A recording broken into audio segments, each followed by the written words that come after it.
I guess we can start. I hope we had a short, nice break. Our second talk about Nix today. I think I haven't seen like all the faces so far. Quick introduction to my person. My name is Stefan Machmeier. I'm currently doing a PhD in cybersecurity, and today, as you also saw, we're going to talk about Flakes. A short disclaimer: this talk is more about like introduction, what is Flakes, how to use it, how maybe you can integrate it in your current configuration, and not about like the deep dives into the. Oh, I forgot to press the button. Red buttons are always important. Yeah, so we are not going to deep dive into the Flakes framework, about what are the big differences here, where are the performance problems actually occurring. But nonetheless, we will still talk about some obvious problems that we have with Flakes, especially when it comes to merging it into the current Nix branch. But first things first, as I said, we're going to go about some short introduction about Flakes. Then I talk about adding modules and overlays, so how can you use it in your configuration. Then I'm going to show you my NixOS configuration. And lastly, I will just emphasize about some points. Should you use it, should you not, and give some hands-on here. But first things first, who of you already use Flakes for the Nix people? Oh, that's very cool. I hope still an introduction about this is for you so interesting. Use it in your current configuration, like it's really active. Just raise your hand. Okay, we have 3 people here. Very nice. So then just correct me if I talk some nonsense here. Yeah, it has been introduced by Shir Levy's NixCon, and currently it's a request for change on GitHub, but it has been requested, closed, I mean. And it's an experimental feature, so the important thing for the ones that haven't heard about Flakes and don't know how to use it, it's not in the stable branch at the moment, it's experimental, which means that it can change any time when it comes to CLI commands or like configuration. So, yeah, should you use it? Actually, the video should play. Many people, I think, know this meme. It should tell us if you go down this path, there's no way back. So normally when I talk to people who are using Flakes, they stick to it, they like it, they love it. And you can also see it at the community. I think they rolled some numbers back, I think in January, where I think 85% of the users actually using Flakes, and no, 85% of the people using Flakes like it, and they want to continue using it. So there's a big discussion going on, and it's not going further. So what problems do we have? What problems do Flakes solve? So actually we want to pin down dependencies. That helps us to install certain versions. It also eliminates the, let's say the rebuilds by code that we include in our configuration. For example, if you currently just use the normal Nix, let's say, and you work with channels, if you update your whole Nix package channel, it would pull the current Nix package and update all of your packages. However, there are some needs if you only want to include a certain version. Of course, you can do that with the channels too, don't get me wrong, but sometimes it's a bit more convenient for users to, let's say, take a certain version, a certain commit message, and include that in their configuration. And of course, it adds some reproducibility, traceability, and composability. So let's go over these quickly. Reproducibility, you can just, if you take a Flakes package, you can just install it, you can just add it to your configuration. Traceability, most of the times, if you build your configuration, you just don't know, at least from my experience, you just don't know what is actually going wrong. And it helps you to figure out which version actually is affected by your problem. And also composability, so you can just you can just go to GitHub, you can go to any other source and include it in your project and work with that if you need it. And allegedly cache evaluation, but that's not really true in my opinion, because you copy it to the Nix store and it also throttles your performance, but that's some deep dive into that. So disclaimer, I don't want to say Flakes is the only future. There are other options. You don't have to use it. There's some documentation problems. I don't know if many people agree with that, but I think they do. And there's a big pro-Flakes and anti-Flakes factions. And sometimes it's hard to say, like, I like Flakes, and then other people's like, no, we don't need it. So they're like strong opinions. I'm like I go with the flow, I just like it, and they're like good things, they're bad things. Yeah. So just that you're aware of that. I don't want to just say you all have to go to Flakes if you don't need it. But what is it actually? It's a file system tree that contains a file named flake.nix in its root directory. And it allows, as I said, referencing versions. It allows us to log certain versions. It also helps us to add a version control integration like Git, and to do some dependency management. However, there's a big thing we have to mention. There is a lack of cross-compatibility. So if you want to use the package system, it's currently non-supported. What you have to do is you have to create an own overlay for that and import it by this, but as I said, it's a bit too deep. So if you want to use it in your configuration, you can either just add it like this in your Nix configuration, or just by passing the experimental flag here. So that's how you quickly can adapt this. And now I just want to just show you a quick example how you can, for example, use it. You can just, with, for example, example also, you can just, it actually incorporates Flakes, but I don't plan to run this command right now. I just wanted to give for you later, if you download the presentation, just some examples. What you can also do is you can override certain registry. So if you have locally defined a Flake config file, you can just open the registry, and you're also able to pin it to a specific version that you need. So, but now I want to go into a quick live demo that I've prepared. So I hope you can see this, and this time it's not too small for everyone. All right. Okay. So since I just want to like catch up with everyone here and make some common ground, I just want to quickly bootstrap my very hard hello C file, which just does some very hard programming. It just prints out hello world, pretty obvious. And in every root directory, if you enable this experimental feature, what you need is, besides your configuration.nix, you also need a flake.nix file. And the flake.nix file looks as follows. We are able to define inputs. As I said before, we can use various sources like GitHub, or like Git in general. And here we can specifically pin it to the version 24.5. We can also, like, let's say, go to a certain branch of it or to a certain commit shard. In our outputs here, we can specifically add our input here. We can also just rename it. It doesn't have to be Nix packages. It can be called foo or foobar. We can add it here, and then later use it when we want to build our package. So of course, we can use the standard command line, which is nix build for this. And we can also like hop into our environment if you want to, let's say, investigate it any further, and can just, I don't know, echo the build phase if you want to need it, if you want to like see it. So, of course, we can also update the log version that we currently have. So by running nix build, what it does is we create a log file here, and in our log file, if I cut this quickly, we see the versions that are pinned down.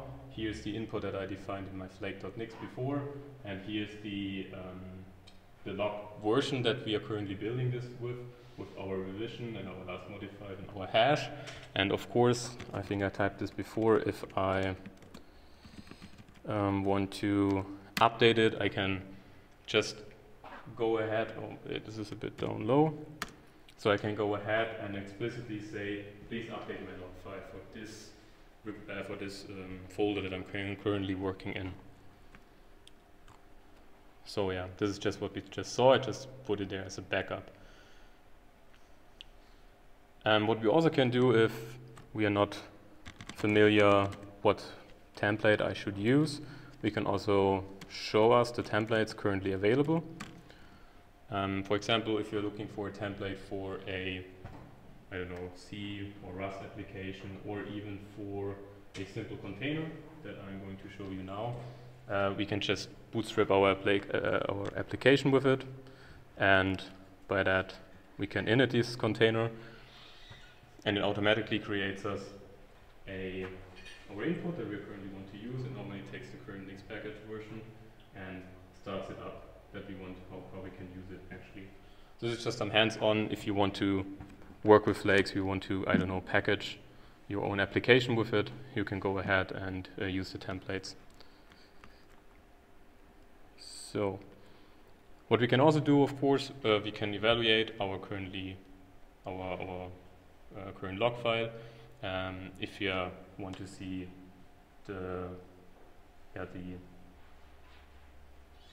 from where actually our container was built, then it gives us like our version that it has been built with. So, and now to the next point. So we just saw a short introduction, like how to create a small example, how to work with it, how to bootstrap it. But most of the times what we actually want to do is we want to add modules from third parties, and of course we want to use overlays.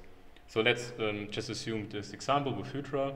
If we want to use this in our configuration, same thing that we just saw, instead of adding the Nix package manager, we can just say, okay, please add Hydra.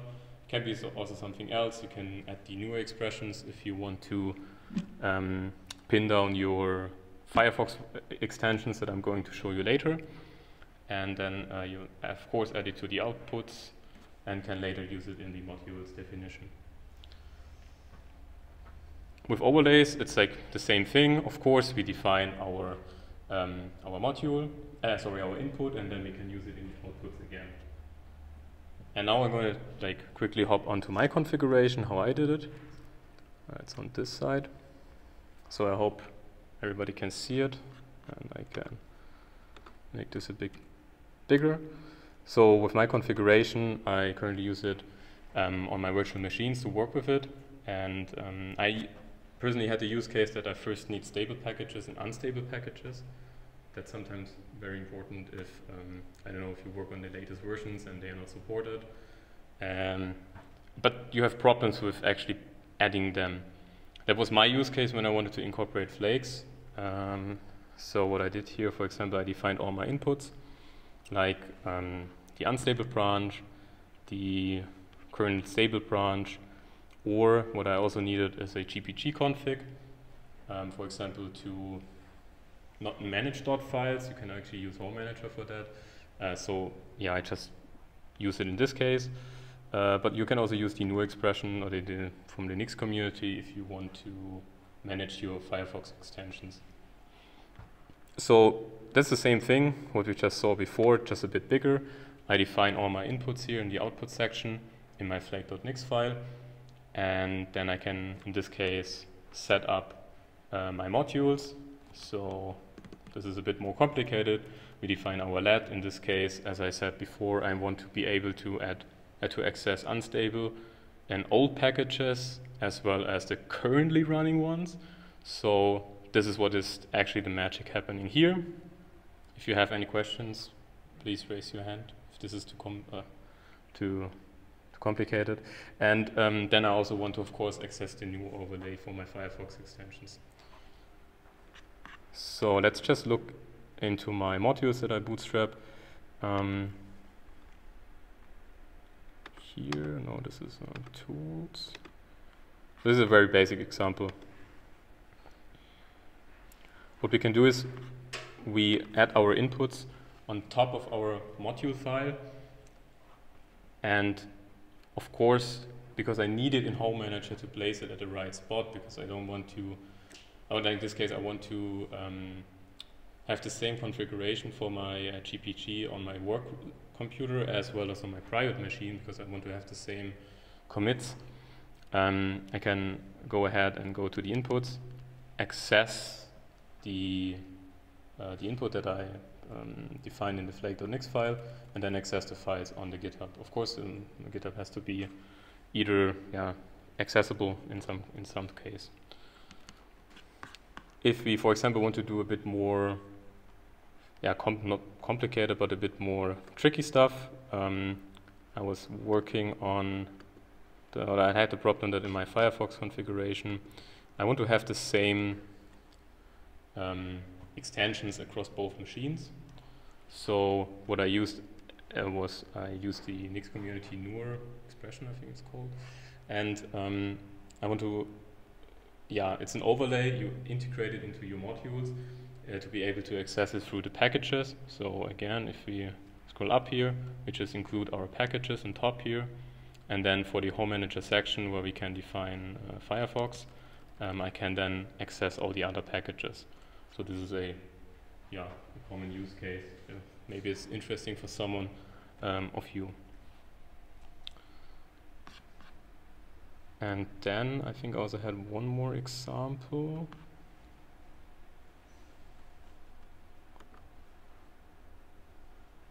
Oh no, okay.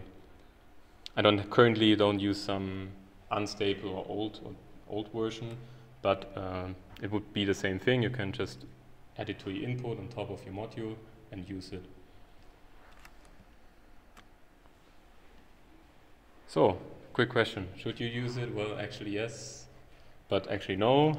Quick hard question. So maybe there's some reasons why you should use Nix Flakes. In my opinion, it emphasizes reproducibility, and to some extent it reduces complexity.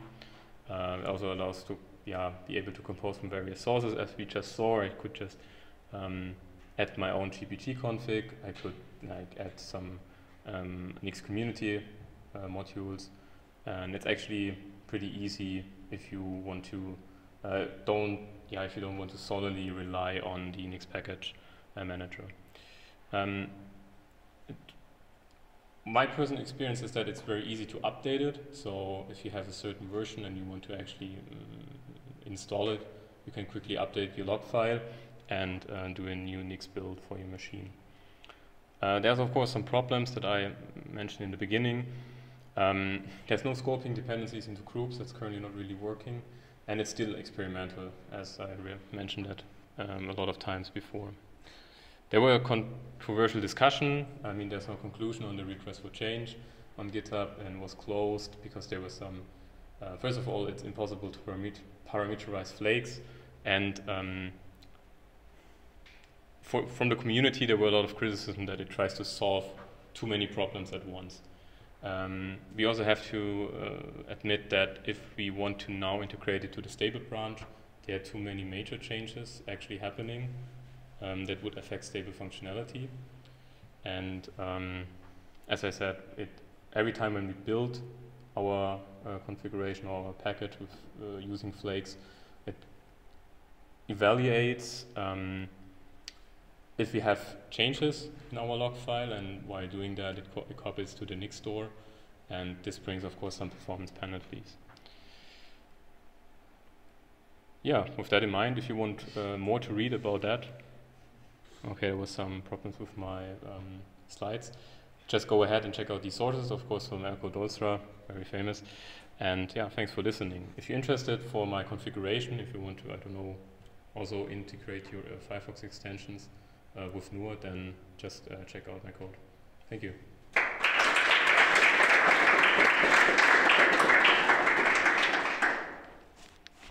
And now I'm happy to take questions with this phone.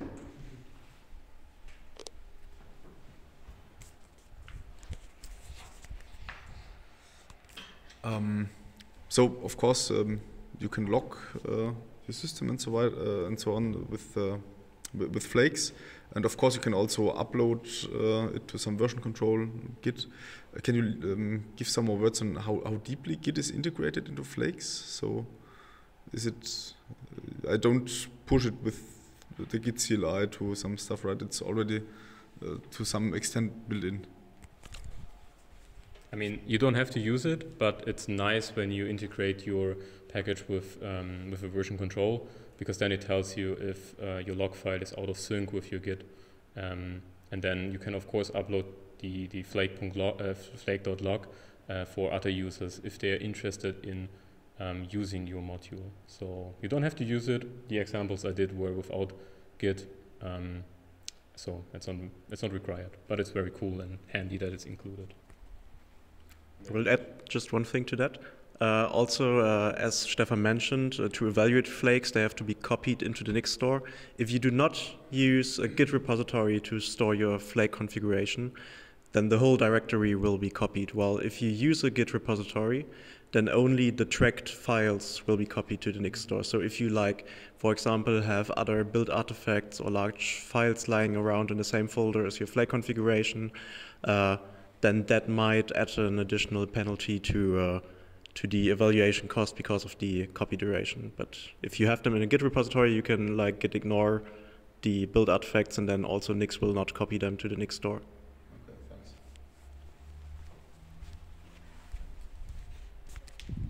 There's this one, I guess, user error that I keep running into with Nix Flakes, and that is I try to use Nix Flakes for a dev shell, and I go into some Git repository, or like into some subdirectory that's a Git repository, and I add a flake.nix file, or nix.flake, whatever. And then I try to run some Nix Flake commands, but then it errors out because I need to git add the flake file, and I want to just know if, like, what's the reason for that. I've run into that so many times, painfully. Yeah, maybe.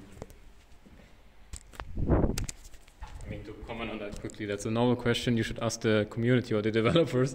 But no, I actually do run into the same problem sometimes. So, I mean, I have to look up in the code, but I think it's because they want to strongly bind it with some version control, that the log file, that you're aware of, that either the log file is not up to date with the one you have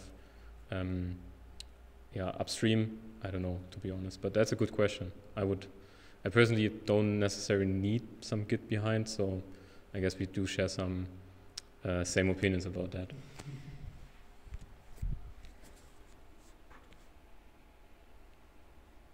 More questions? So everybody use Flakes now, I heard. There's some common ground.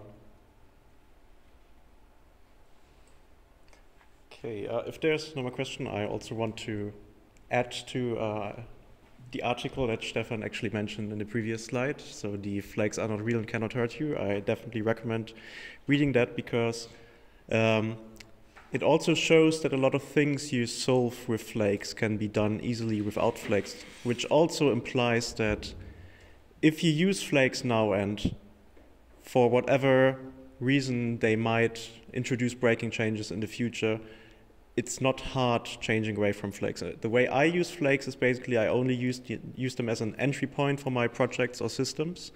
And I could, in the matter of 1 hour, drop flakes from my whole setup and my system would be the same.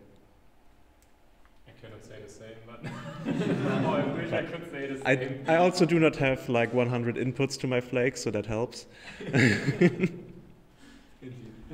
Okay. Then thanks a lot for your talk. Thank you. And that means we're at the end of the talks of this evening. Feel free to stick around, talk some more.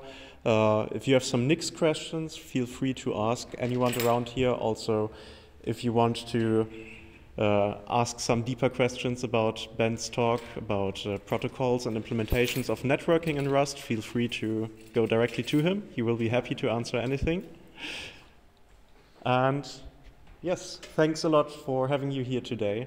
I hope to see you again next time in either September or October.